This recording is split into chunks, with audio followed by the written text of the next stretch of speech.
গত মাসে একটি ফ্যাশন শোতে র্যাম্পে হেঁটেছিলেন ঢালিউড সুপারস্টার শাকিব খান। তার সঙ্গে দেখা গিয়েছিল বিদ্যা সিনহা মিম, পরিমণি ও পূজা চেরিদের। এবার আবারও অভিনেতার সঙ্গে একই মঞ্চে দেখা গেল এই চিত্রনায়িকাদের।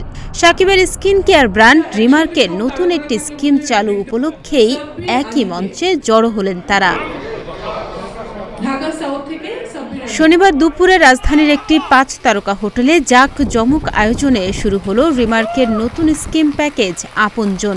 এই স্কিমের আওতায় থাকবে ব্র্যান্ডটির ডিলার ও রিটেইলাররা। অনুষ্ঠানে শাকিব বলেন, একটি দেশের ক্ষুদ্র ব্যবসায়ীদের বাদ দিলে উন্নয়নের দিকে পৌঁছানো যায় না, কারণ প্রান্তিক পর্যায়ে কোনো পণ্য পৌঁছে দেন তারাই। তাই তাদের মৃত্যু মানে শুধু একটি ব্যবসায়িক প্রতিষ্ঠান বন্ধ হয়ে যাওয়া নয়, বিশাল একটি ইন্ডাস্ট্রির স্বপ্ন পূরণের মাঝপথে মৃত্যু। ছোট্ট মানুষগুলোর কথা আসলে তেমন কেউ ভাবে না। এই প্রথম রিমার্ক সেই প্রান্তিক পর্যায়ের ক্ষুদ্র মাঝারি সমস্ত দোকানি, সমস্ত ব্যবসায়ী, সমস্ত মানুষদের জন্য, প্রান্তিক পর্যায়ের এই মানুষগুলোর জন্য আপনজনের মতো একটা মহতি উদ্যোগ চালু করেছে।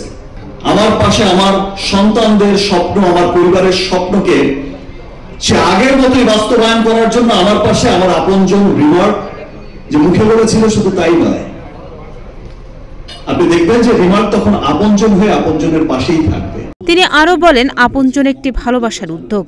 এই আপনজনের মাধ্যমেই ছোট, ক্ষুদ্র, মাঝারি ব্যবসায়ীদের পাশে সব সময় থাকবে রিমার্ক।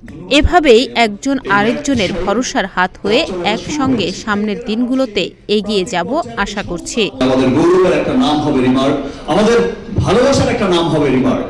অনুষ্ঠানে রিমার্কের এই প্যাকেজের লোগো উন্মোচন করেন শাকিব খান।